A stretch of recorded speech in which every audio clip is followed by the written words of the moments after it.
Talk Network. Burning Rubber's brought to you locally by BigStormBrewery.com. That's Burning Rubber Radio every Saturday at 1 p.m. on the Tan Talk Radio Network. WTAN Florida has moved to Thursday nights from 5 to 7 with golf entertainment and inside information. From the PGA to the LPGA, LIV, and local events, show for scratch golfers, fun-loving hacks, two pros sharing insight along with the hack and Caddyshack humor, their talented entertainment team. On the T Florida, 5 to 7 from Ferg Sports Bar and Grill, 19th Hole Clubhouse, and Ice Pick Vodka Studios. On the Tampa St. Pete Sports Connection, radio network streaming on FloridaSportsStream.com. Tee it high and let it fly on the T Florida and Ice Pick Vodka. Hi there, I'm Robin Savage, stand-up comic. Are you sick of the news getting pushed around by two sides, always saying the other side is wrong? You deserve to enjoy the news. That's what's up, Robin. I'm your host, Mac James, from Stand Up for News. We're stand-up comics, and we tell the news. The news doesn't have any legs and can't stand up for its own self. Join us and special guests like local hero comics like Donnie Stopa, all the way to legends like Tommy Chong, every Thursday, 7 p.m. to 8 p.m. here on WTAN Radio. Tune in from 6 to 7 p.m. Tuesday nights for Becoming an Actor with David Sarkuza. David's got months and months of experience producing, writing, and acting. He's known as a huge Hollywood star by many friends and family members in the Hollywood of the East, Clearwater, Florida. And now he's willing to share all that accumulated knowledge and expertise since 2021 with you, his favorite listeners, in just 1 short hour. Becoming an Actor with David Sarkuza. In a car accident or injured because of someone's negligence? Do you feel overwhelmed or uncertain about the next steps after being injured in a crash? The personal injury attorneys at Peronic, Caulfield, Averill, and Noyes have been helping their injured clients since 1955 and are now on this radio station to provide guidance to you. Listen to FLA Law each Tuesday from 5 to 6 p.m. Let their decades of experience help you and your family. Offices in Clearwater, non-attorney spokesman. This is the Tan Talk Radio Network.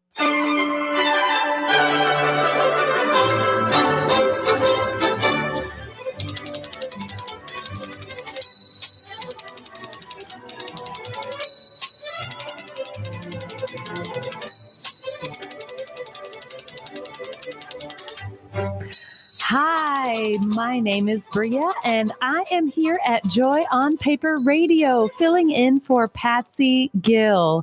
And today we have a very special show. It is a science fiction themed show with two incredible authors, G.S. Jensen and Alan Dean Foster. So my very first guest, G.S. Jensen, will be on in just a moment. We're going to start with the Science Fiction Book Buzz review that I got the privilege of doing for her wonderful book, Medusa Falling. Big Ed, thank you so much for having me here in the studio with you. Would you go ahead and play that book buzz? Hello, fellow sci-fi readers. This is author Bria Burton reporting for Joy on Paper with your science fiction book buzz.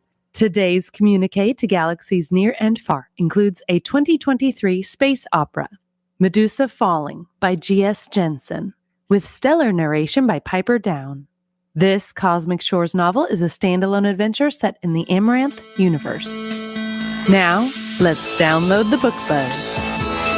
Ambassador Marley Morano steps out of her own world through a wormhole portal, leaving Concord behind and entering the alien planet Bellaria, smacking headlong into the scene of a murder.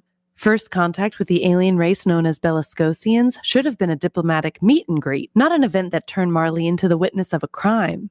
The evident murderer, a Bellascosian named Galian, kidnaps Marley and brings her to the secret rebel base of the Tarazi, a group protecting the Desbita, victims of a shadow government that the rest of the world believes is nothing more than a theory. One of the Desbita shares the truth of her story with Marley, who realizes she's misunderstood nearly everything she'd witnessed.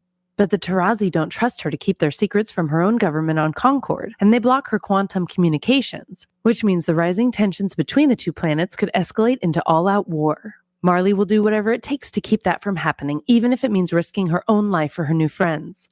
This espionage space opera mashup launches readers into a page-turning adventure that's sure to please with a little subterfuge on the side. G.S. Jensen, an internationally best-selling author since her first novel, Starshine, was published in 2014, is a gypsy at heart. When she isn't writing, she's gaming or working out, or she's sitting on her back porch with a glass of wine looking up at the stars, trying to figure out what could be up there. This is Bria Burton with your Futuristic Fiction Fix, signing off. Now that you've heard a little bit behind the book, let's talk to G.S. Jensen. Hello, G.S., and welcome to the show. Hi, Bria. Thank you so much for having me today. I am thrilled to be chatting with you. And after reading your book, I can't wait to read more in the Amaranthe universe. And am I saying that correctly? It's Amaranthe?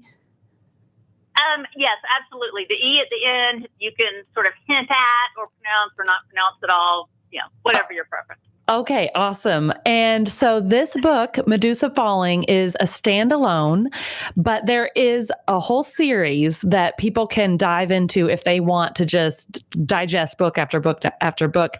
Tell us a little bit what led you, because this is your most recent release, correct? Medusa Falling? Yes. What led you to step outside of the series that you were in to do a standalone?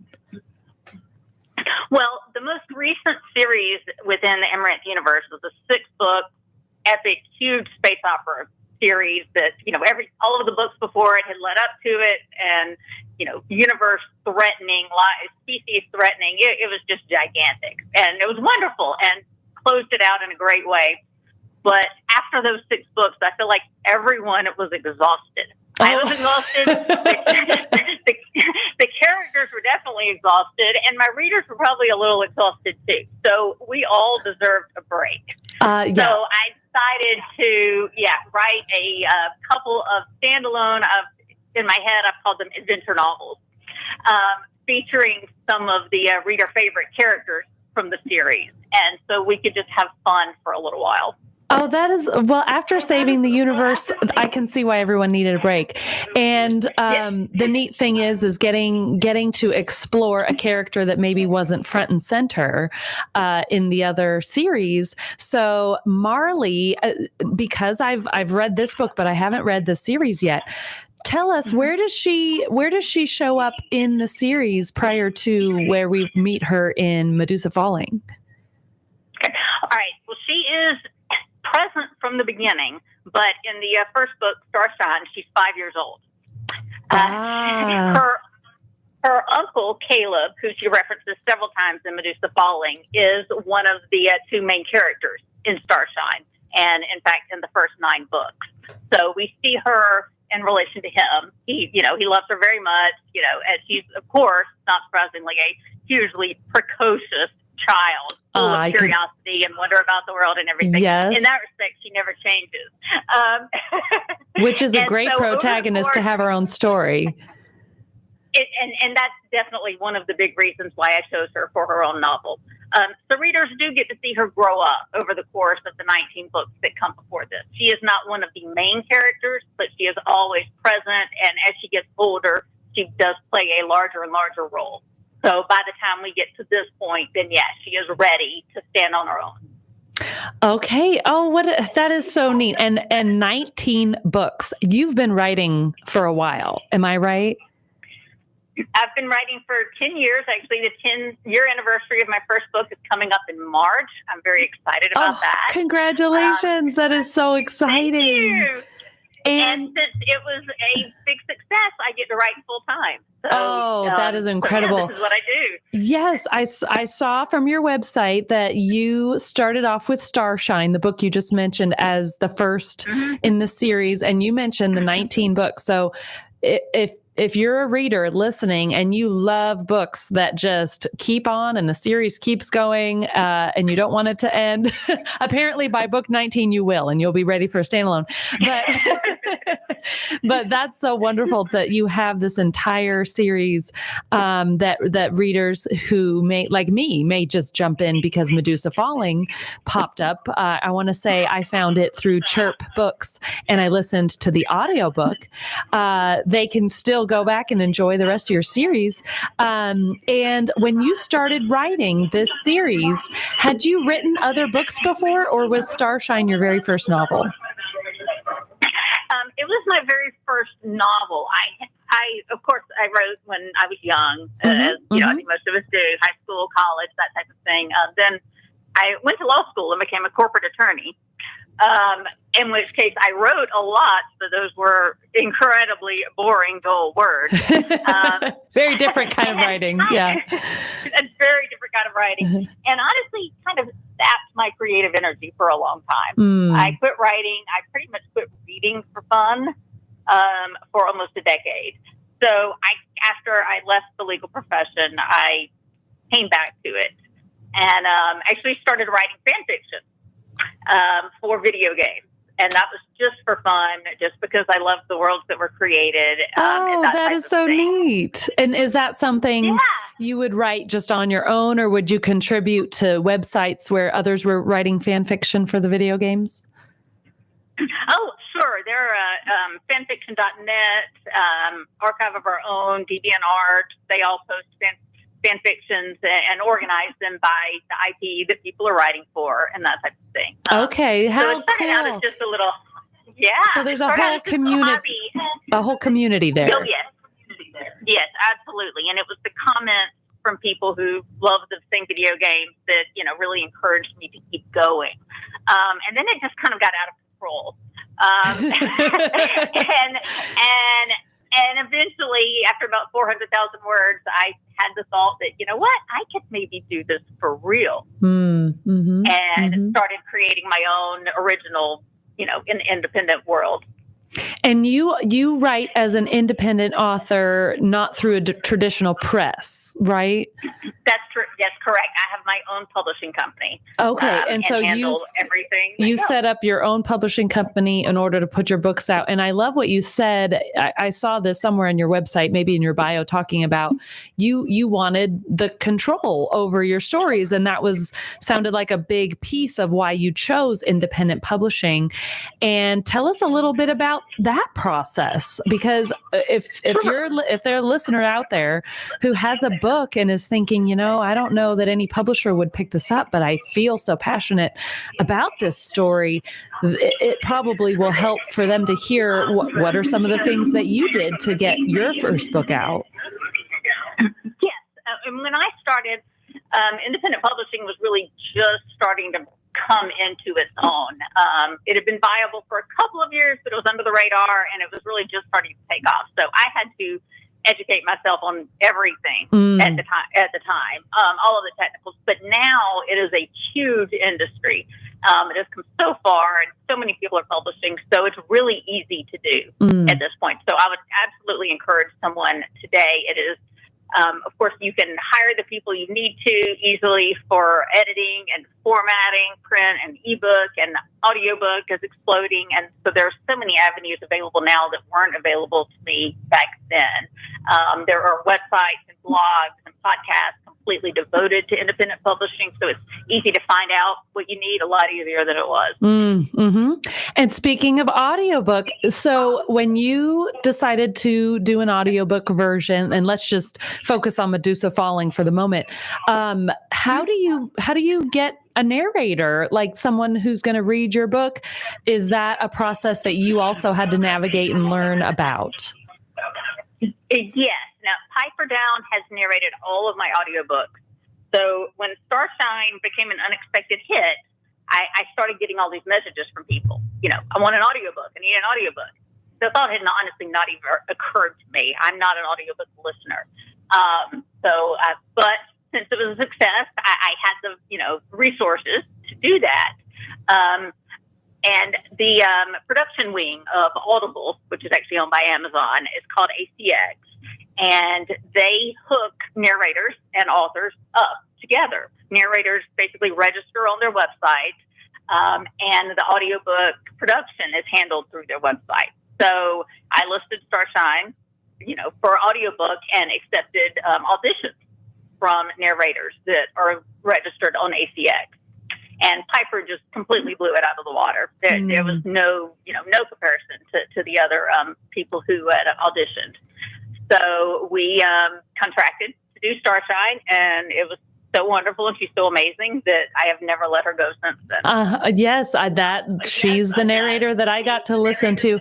What a neat thing that all now 20 of your books are narrated by the same person. That is very cool. Well, always, because you've listened to it, her characterization is great, and the voices and accents and personalities that she's able to convey are really special. And so when you're writing a series, continuity, I think, is important for listeners. Yeah. And so, at this point, her voice is the voice of Marley. And if someone else was to do it in the next book, I think that would be really disjointed for listeners. So continuity is important. Yeah, she does this incredible job of creating very unique voices for each character, because even though Marley is our main point of view character, we do get to have Galian's point of view briefly, and then other characters during dialogue are speaking. She does an incredible job of helping the reader differentiate. As I was listening, I knew who was talking, even if it didn't said Marley, said so and so. It was like, oh, I get who this is, because she has so well established each character. And let's talk a little bit about the story of Medusa Falling. You take readers on this wonderful, almost like espionage, government, shadow government, underground rebellion. It's a lot of fun. Tell us a little bit about these characters and what's going on in the Bellascosian world up until the point where Marley steps into it. Sure. And, I'm glad that you asked that, because while Marley is the main character, in many ways, this is really the Bellascosian story. It's about their society, their relationships, their history, their hopes and dreams, their mistakes, all of that. And what I really wanted to do here, I call it a full immersion first contact adventure. Marley is thrown into this world, and, the reader and her are completely immersed in this culture and in these people. And Marley doesn't know what's going on at first, and the reader probably doesn't either, but they discover it together throughout the story. So the Bellascosians are technologically, they're a couple of decades ahead of where we are right now, back in the real world. They've got space stations all out around their solar system, and they've got cybernetics and quantum technology and hover cars and that type of thing. But of course, their history is completely different from ours and is really unique in a lot of ways. They have the ability to communicate and sense feelings and emotions amongst family members and close friends.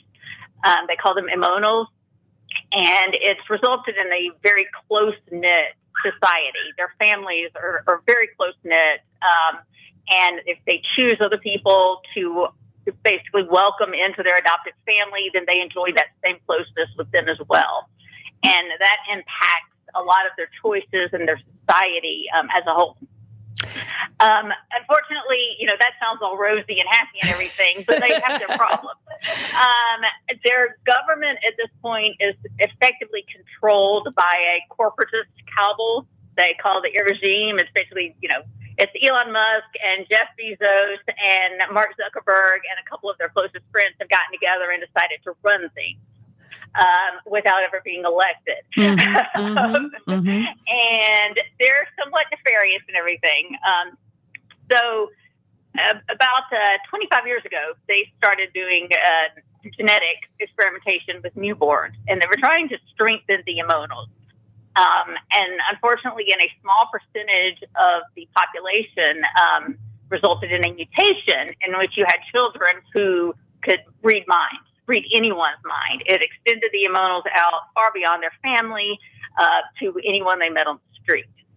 And it manifested during puberty, so it took a while before they knew what had happened. And this resulted in a major convulsion in their society that ultimately led to the Dazita, is what the people with the mutations are called, led to them being imprisoned, basically, in camps. And the public was lied to about the nature of the mutation. They were told that the Dazita had gone crazy and were a danger to everyone, and so had to be isolated. And that wasn't true. The truth is they're mostly a danger to powerful people and that type of thing. And so Galian, the main Bellascosian character, his twin sister was a Dazita, and that leads to him joining a rebel group dedicated to trying to free the Despeda and expose the truth about them. And oh, that's kickoff of walking in with Marley. That's where Marley enters the story. She enters and there is a dead body. She's meant to hi, I'm the ambassador from this other world and we're having first contact. Hello, have I lost you? Oh, can you still hear me? Did I lose her? Possibly. Let's see. We might have lost her for just a moment. We're going to see if we can get her back on the phone for these last 5 minutes. So as she was explaining this incredible story, I hope you, the listener, was getting the feel for this just space opera, awesome, but told in such a wonderfully small story. And I say that because sometimes those big universe, the universes at stake stories can be overwhelming sometimes, and getting into a smaller, more intimate, here's what's happening with this one family on this one world is so often the type of story you can really sink your teeth into. So as Big Ed continues to try to get GS Jensen back on the line, I am just going to encourage you, go to her website, gsjensen.com. gsjensen.com. That's 2 N's with an E at the end, the ESEN. And this author, you are going to absolutely love her book, Medusa Falling. And then as you just dive into this Amaranthi, however, I love that she didn't mind how it was pronounced. It's however you feel like pronouncing it. You will see from her website the 19 other books that she has for you to explore this really fun adventure universe. And I think we've got you back. Are you back, GS? I am back, yes. Sorry about that. Let me tell you just briefly, we are having quite a storm today. So the wind gusts here in Clearwater, Florida are 50 to 60 miles. And it's, Woo! So I'm not sure if that has anything to do with it, but I'm glad you're back on the line. And I just love your explanation of what's going on in this world of the Bellascosians that Marley is thrust into. And you had a great description. It's immersive first contact adventure. That's such a great way to put it. That's exactly what I felt like as I was reading this story. And I'm just curious, you mentioned video games. What type of books, authors, who are some of your great inspirations? You mentioned writing since you were a kid. Who are some of your favorite authors that you would say helped inspire? I know it's not necessarily always the same genre, but sometimes just really good writing can help shape a story. What were some of your authors and books that you enjoyed? Peter F. Hamilton is probably my favorite science fiction author currently, and probably also closest to my writing style. I also love Alistair Reynolds. I grew up reading the classics, Isaac Asimov, Arthur C. Clarke. Actually, Asimov's Foundation is what got me into sci-fi in the first place, way back when I was like 13 years old. Oh, yes. Yes. But, I also grew up reading fantasy, Elizabeth Hayden, Terry Goodkin. I love thrillers, Robert Ludlum, Tom Clancy, all of that. I read all the time growing up. And I love that picture of kind of the amalgamation, because your writing has that adventure side to it. There are other types of science fiction. Some of the hard sci-fi sometimes is not so much like a thriller, where your story has a lot of those thriller elements. And I will say kind of the thing you talked about with their importance of family in this book, there are these really emotionally resonant moments, and really these characters get very vulnerable. And I just was reading thinking like, oh, I am really connecting with this alien race on this other planet in a galaxy far away, where the main character Galen really loves his sister, who has been a victim in this whole scheme. And you get such a beautiful picture of that. And isn't that one of the reasons why we can read and relate to sci-fi, even when it's a space opera set in some other world, in some other galaxy, because they are human stories, for lack of a better word. They are. So that is, you have nailed it. That is what I have always tried to do. My stories are character driven first. I mean, of course, there's the cool technology and the cool alien species and space exploration and all of that, but we don't really care unless we care about the characters. And that is always true. Exactly. So thank you so much for coming to join us for this half hour. And what can readers do to follow you? Do you have social media? Go ahead and tell us all the places they can find you. Sure. My website is gsjensen.com, and that's spelled with the letter G, the letter S, and then the letter J, ENNSEN. And good news is I am exactly that everywhere on social media. Oh, wonderful. Facebook, yes. Twitter, Facebook, Instagram are where I'm most active, but I'm on the others as well, and I am GS Jensen everywhere. Awesome. Well, listener, reader, be sure to check out her books because they are amazing. And thank you again. We'll have to have you back on when you get a new book out. I would absolutely love that. Thank you so much. You're welcome. And we'll talk to you again. Bye now. Okay, bye-bye. All right. Well, Big Ed, we are headed to commercial, and then we will be back with Alan Dean Foster, the sci-fi legend. I can't wait to chat with him.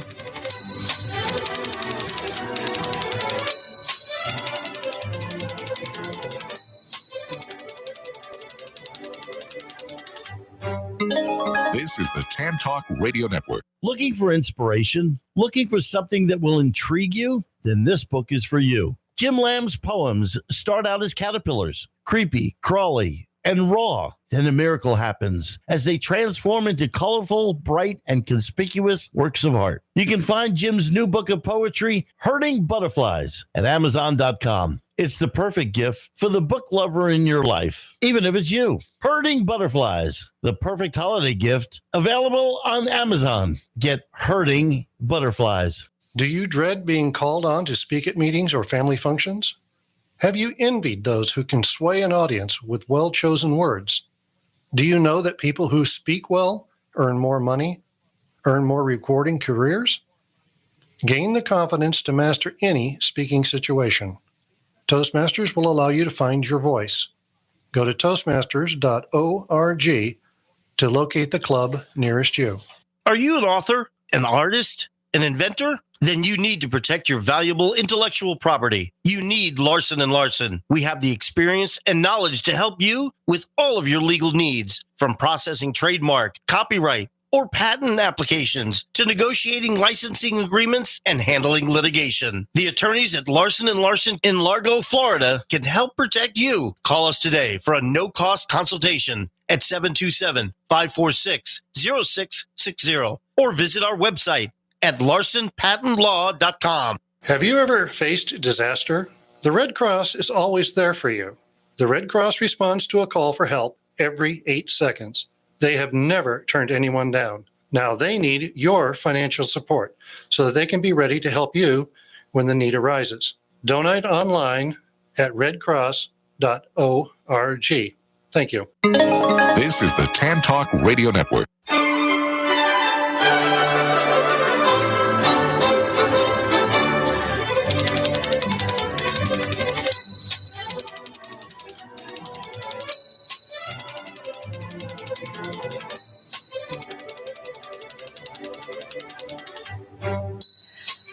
Hi, this is Bria, and I'm filling in for Patsy at Joy on Paper Radio. And we just had an incredible interview with G.S. Jensen, author of Medusa Falling. And we are now going to be talking to a science fiction author that, if you've been reading science fiction for any amount of time, you have heard this name, Alan Dean Foster. He will be calling in, I believe, in about 1 minute. So I am going to just give you a little bit background on the book book that I just got to read by playing. We're going to have Big Ed play the science fiction book buzz. It's a review of Prodigals. Go ahead, Big Ed. Hello, fellow sci-fi readers. This is author Bria Burton reporting for Joy on Paper with your science fiction book buzz. Today's communique to galaxies near and far includes a 2022 First Contact novel, Prodigals, by Alan Dean Foster, with stellar narration by Fred Berman. Now, let's download the book buzz. Extraterrestrial invaders make first contact and demand resources or threaten to attack major cities on Earth. 5 representatives are sent to negotiate, including Devali Dev Mukherjee, a NASA consultant specializing in alien lifeforms. The requests for simple staples such as corn are easily met, and Dev is welcomed inside their alien spaceship to observe their advanced tech, such as food synthesizing equipment which delivers anything Dev requests. A variety of alien species work together on board with hundreds of automatons, but no one can tell Dev why a sudden alien emergency sends the spaceship out of the solar system with him and his companions on board. When the captain refuses to return them to Earth, Dev searches the ship for answers, and he uncovers secrets their captors have been hiding. A chance discovery leads Dev to a moral dilemma, and he's left questioning everything he knows, while the group looks to him to find a way to get them safely home. But he fears none of them will ever see Earth again. Alan Dean Foster is the acclaimed author of movie tie-ins for Star Wars, Alien, and Transformers. He was awarded the IAMTW Grandmaster Scribe Award in 2008. He is also a best-selling science fiction and fantasy author in his own right, including the popular Pip and Flinks novels and the founding of the Commonwealth series. Besides traveling, he enjoys listening to both classical music and heavy metal. This is Bria Burton with your futuristic fiction fix, signing off. And we're back. So you got a little glimpse into Prodigals by Alan Dean Foster. And we have got him on the line. Hello, Alan. Good morning. How are you? Oh, good morning. I am doing wonderful. I am thrilled to talk to you. Your name is a name that I have known for a long time. And I'm so thrilled I finally got a chance to pick up one of your books. And now I can't wait to pick up a lot more of your books. But we're going to start just by talking about Prodigals before we get into a lot of the other things that you've done. So Prodigals was your most recent book release. Is that correct? That's correct, yes. And I had so much fun reading that book. The First Contact with Aliens starts off very much as almost like some might expect. The alien spaceship comes hovering over a certain area, and the folks who are, the people they decide who are going to be the communicators get sent. And we've got Mukherjee, who is basically our protagonist here. We've got several characters, but he is the guy that we're following most closely.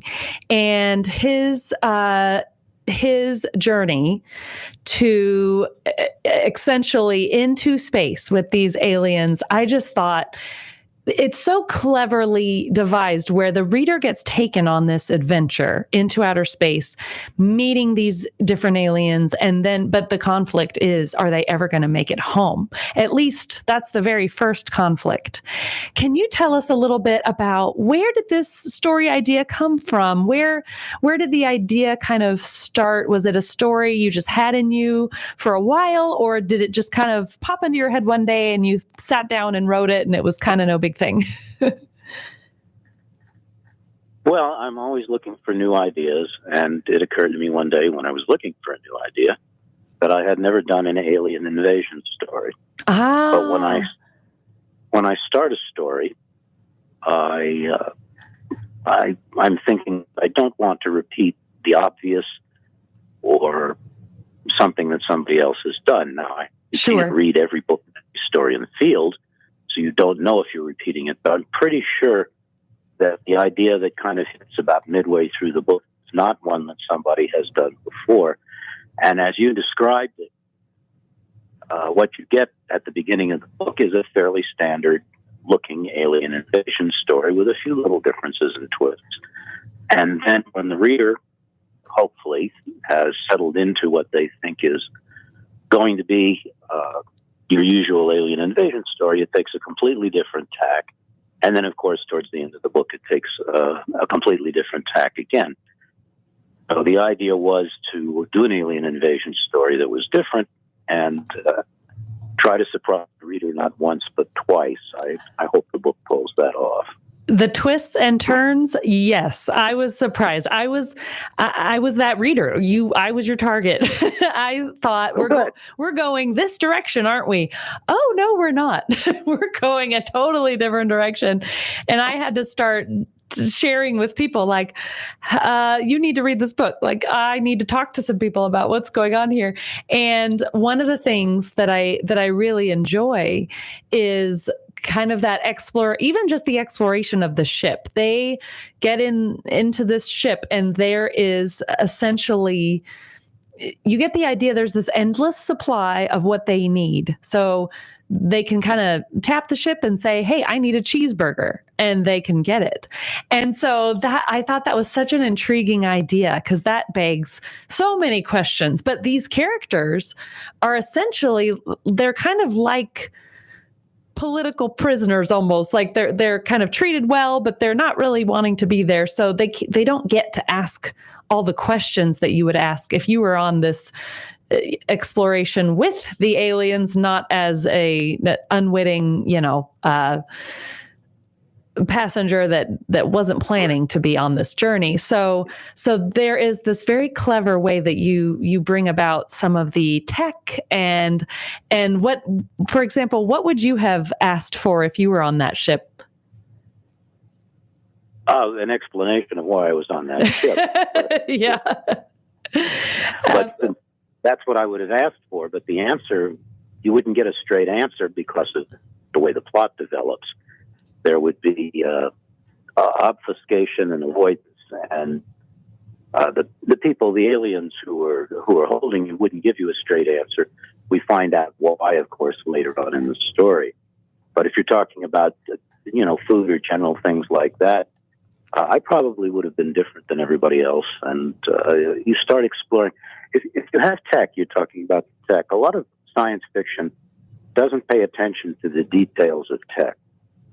It's like, would you ask for a toothbrush when there's a better way of taking care of your teeth?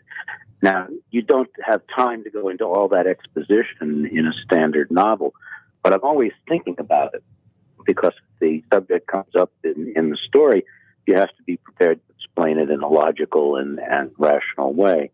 And that's the problem with a lot of science fiction.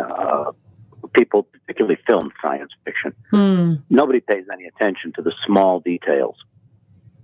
And I'm very big on small details. If you went back to say you were making a trans-Pacific journey in the early 19th century on a whaler, the tech would be very different. And what you might expect and what you might have to actually use would be extremely different. And a lot of the things that you would accept as ordinary and standard in your everyday life wouldn't even exist. So you'd have to learn how to cope. And then the reverse is true. You would have in the book, in that kind of a situation, access to tech that we don't have now. It would be a learning process. But I love paying attention to the little details without going on and on about it. Mm-hmm. Oh, you do it so beautifully in this book. And the ethical dilemmas that come up, I mean, those things where they're between the five characters, they're debating. Now, should we do this? Should we do that? And one of the characters in particular has this idea of maybe a way to make some money through all of this when all's said and done. And the group has this incredible debate where most of them are not on board with this one character's idea. And then our protagonist, Mukherjee, is kind of tossed back and forth, kind of not sure what he thinks. And he's trying to figure it out. And so in many ways, it seems like stories like the one you're telling, it's this wonderful adventure into the unknown with these aliens, but then ethical dilemmas arise, and there's the turn and twist that you were just talking about, the twist and turn. Suddenly we're kind of refocused and laser focused on a very human question. Is this right or is this wrong? What thoughts were you having as you were writing some of those scenes where there's this great debate going on between these characters?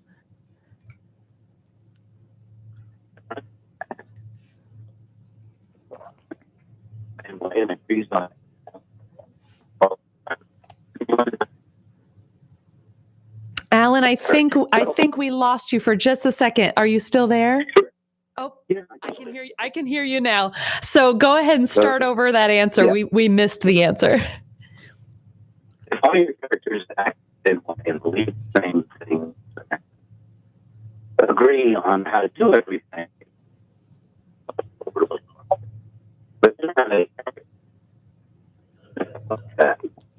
we're having a little bit of signal interference. And Alan, I'm not sure if you're in a stationary place or if Yes. Okay, yeah, I can hear you now. Okay. Now it's clear as a bell. Go right ahead. So sorry, we missed the majority of that answer. No, that's all right. There's been a lot of heavy weather out here. Getting a lot of heavy weather back where you are. And the signals aren't perfect. And there's a story there. There is a story there. This is all part of it. From? You might have an important general somewhere trying to direct something on a battlefield, and the signal keeps getting interrupted, and you only get certain words from the people at the front line. Completely changes the thrust of battle. So there's a story there too, just real quick. But the people in the book, they're different people, they're different ages, they come from different backgrounds, and they're not all going to think the same way. And very often, when you meet people, you think you have them figured out. But when something significant happens in your life or their lives or in the world around you, they may act in a very different way from what you anticipate. And when you do that in story, then you make the reader sit up a little bit and say, oh, wait a minute. I didn't think that Bill there was going to do that. Why did he do that? And then, of course, you have to explain why Bill did whatever he did. But you get character development. Otherwise, it's very boring both for the writer and the reader. So when I was putting all these characters together in different situations, as you would do in any good story, you have to show they're going to react in different ways, and maybe in ways that you don't expect. And I love that explanation, because even as we were having technical difficulties, you were finding a story in there, and you had a character in your mind appear. The general is off doing something. And that I hope the writers who are listening are paying attention, because those of us who love to write, we can find stories wherever we are. And if we just observe a little bit, if we look around, if we notice what's happening, even with the technology that we currently have, and all sorts of types of stories can be told. And then you grab a character and you make that character the one who's the story, is taking place with a character, and suddenly you can take off with your own book. And you have been taking off with books since the 70s. Is that right? You started your first novels were back in the early 70s or prior to that? No, that's correct. Correct. Okay. And you have such a catalog. So for those who want to explore more of your writing beyond just your most recent release, Prodigals, which I would say, reader, get out there, grab it. It's a great book.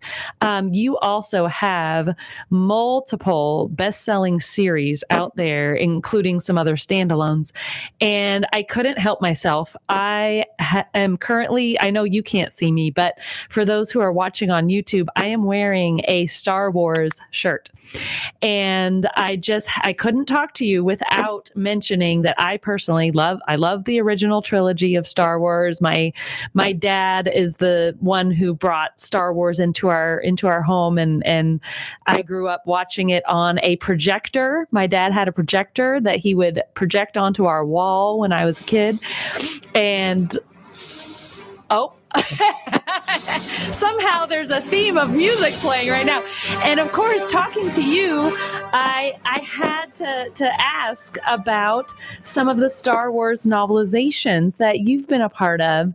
I have, now that I've written now that I've read Prodigals, I have picked up Splinter of the Mind's Eye and I just started reading it.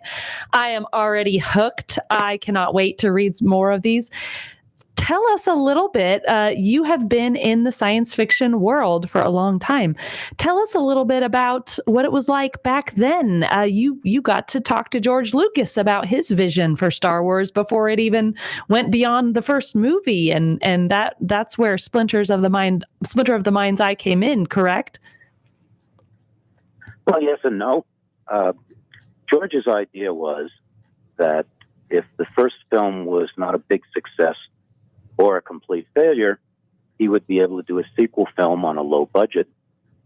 And he wanted to have something available, not only as the basis for a low budget film, but to feed the hoped for desire of incipient Star Wars fans. So when I signed the contract, it was for 2 books. It was the novelization of the film and then a sequel novel.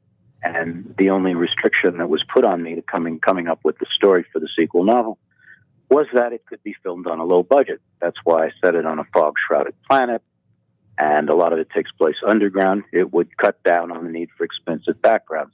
There was, of course, no CGI back then. Everything was physical.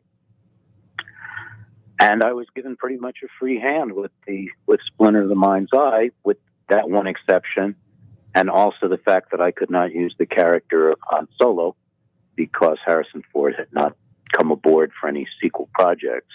And no Han Solo sort of meant to me no Chewbacca, although this has all changed subsequently in so many ways. But at the time, that's the way it was. So the book features Luke and Leia, a bunch of other characters that I conjured, and an appearance by Darth Vader, who we don't know who is, because I was writing Splinter of the Mind's Eye before the film was released.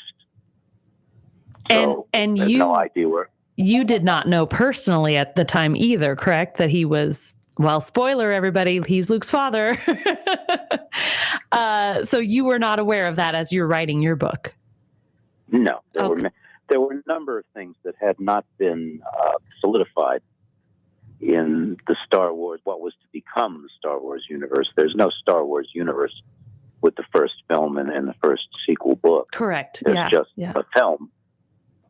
So I didn't have any background material for anything that was presumed to happen 20 years in the future. Sure. And that was how I was, that's how I was able to write what I was able to write. As far as Darth Vader being Luke's father, everybody has their opinions about something like Star Wars that has become such a part of our culture, and hindsight is a wonderful writing tool, and people would go back, and people have gone back and rewritten things more to their own personal liking. But that's good. It's like somebody giving you a big Lego set with no instructions, and you build whatever you want instead of trying to follow some kind of preset book of instructions. And that's what I did with Splinter of the Mind's Eye. And it's a wonderful thing. I have a 6-year-old now. He's 6 and he loves Star Wars. I cannot wait to, he's seen the movies, the original 3. And, I can't wait to introduce him to some of these books. And I'm thrilled that I could one day hand him your book and say, hey, read this. You're going to love it. And, tell us a little bit about some of your other series. You have so many novels. What do you have any favorites you would love the readers to be aware of? Do you have any you're currently working on that you can share with us? Well, there are 2 novels that are not yet out. One is called Secretions, which is part of my Commonwealth Universe series. And I wanted to write a book that, bearing in mind what I said earlier about paying attention to the technical details, I wanted to create a world where the life forms were essentially based on slime. That may not sound very attractive, but hopefully it reads differently. And there's a fantasy novel called Hinder the Bear. I just felt one day like I'm going to have some fun here. And it's a fairly standard, at least standard by my, the approaches I take, fantasy novel. Mm-hmm. So there are those. There's a short horror novel coming out, Lovecraftian horror novel for people who know H.P. Lovecraft, called Moaning Words, which will be out from a small press later this year. And as far as things that I would like people to read, I have a particular fondness for an early book called Midworld. And when people ask, as they do, what should I read of yours if I've never read anything of yours? I often recommend one of my short story collections. There are a bunch out there. And I figure if you don't like this story, maybe you'll like the next story. And some of them are science fiction and some of them are fantasy, but there's a variety there. And I always think if you're preparing to encounter a new author you haven't read before, and they do write short stories, that's a really good way to get an introduction to them because... Oh, absolutely. Yes.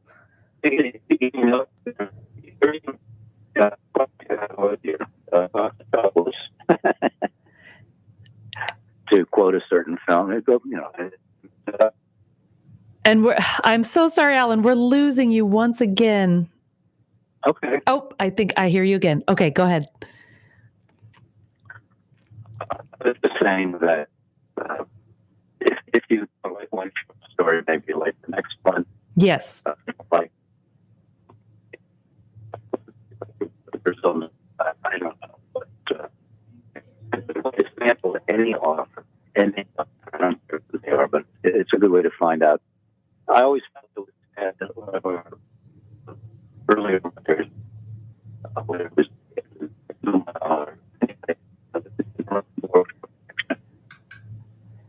and I think we've lost you again, but I heard a little bit of what you were saying.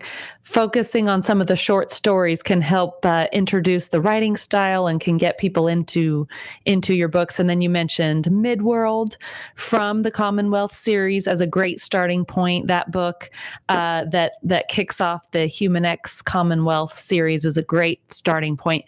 And we are just about out of time. So, Alan, where can people go to follow you on social media to find out what's happening in your world? I have a very cool website full of information.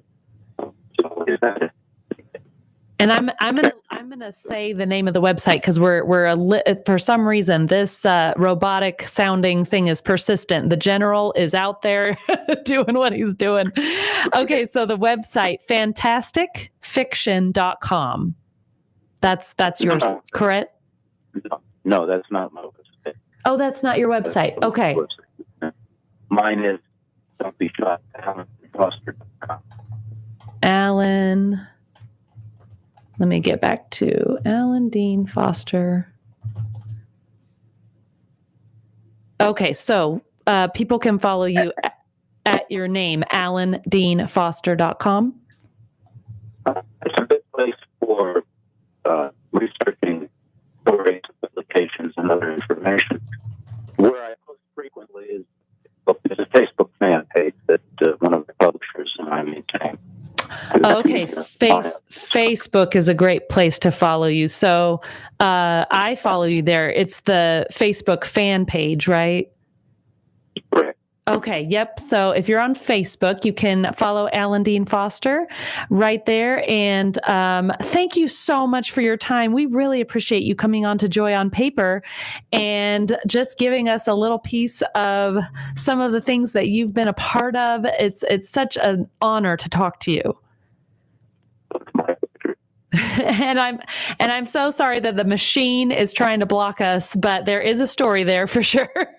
So thank you, Alan. I appreciate you coming on, and we'll have to talk again soon when your next book comes out. We'd love to have you back. All right. Bye-bye now. Okay. So, Oh, what an incredible author. Talking to Alan Dean Foster, he is a wealth of knowledge in the sci-fi realm. There are very few sci-fi fans who are not well aware of his books, of what he's been a part of. He's done novelizations for the Alien franchise, for Star Trek, for Star Wars. So what a privilege to get to talk to him. And so if you are a writer, I hope you will get out there and get writing. I hope this show has encouraged you. Our science fiction themed show for today has encouraged you to look around, observe, see what might not look quite right. There could be a story there. And for those who are readers, we've got some wonderful books to recommend to you. Alan Dean Foster's Prodigals and G.S. Jensen's Medusa Falling. So Patsy will be back for her regular Joy on Paper this Thursday. So we look forward to chatting with you again soon. And there will be another science fiction themed show in the coming days. So I will keep you posted. If you want to follow me at www.briaburton.com. I am on Facebook as Bria Burton, and I have a writer page that you can follow. And I'm also on Twitter/X, whatever it's called these days. And you can find me at Bria Burton. And I'm also on Instagram. So thank you, dear listeners, for joining us for this incredible show. And we will talk to you again soon. Bye-bye now.